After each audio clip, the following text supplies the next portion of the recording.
بسم الله الرحمن الرحيم. سأل سائل بعذاب واقع للكافرين ليس له دافع من الله ذي المعارج. تعرج الملائكة والروح إليه في يوم كان مقداره 50,000 سنة فاصبر صبرا جميلا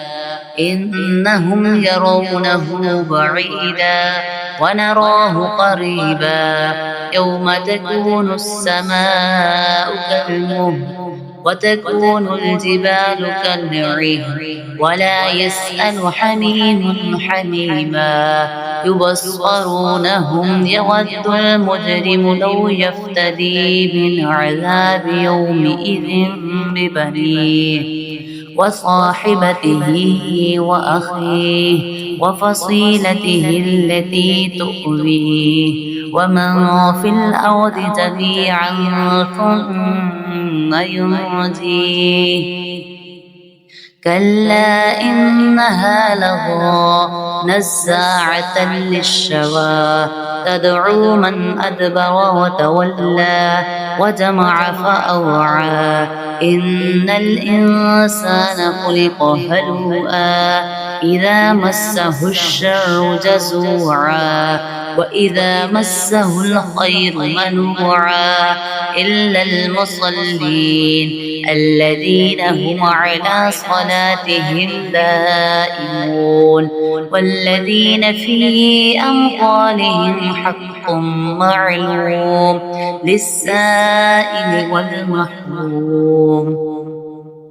والذين يصدقون بيوم الدين والذين هم من عذاب ربهم مشفقون إن عذاب ربهم غير مأمون والذين هم لفروجهم حافظون إلا على أزواجهم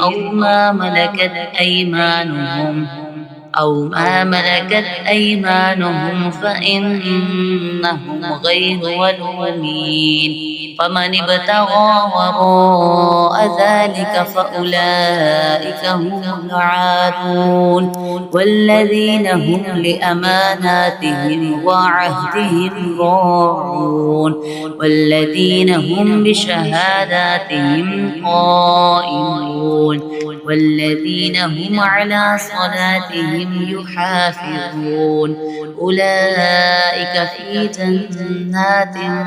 مكرمون فما للذين كفروا قبلك مهطعين عن اليمين وعن الشمال عزين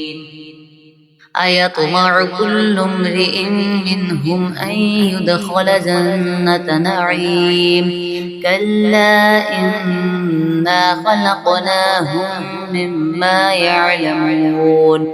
فلا أقسم برب المشارق والمغارب إنا لقادرون على أن نبدل خيرا منهم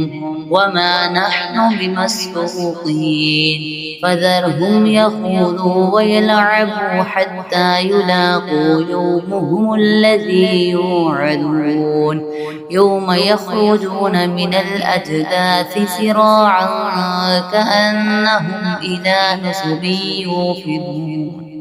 خاشعة أبصارهم ترهقهم ذلة ذلك اليوم الذي كانوا يوعدون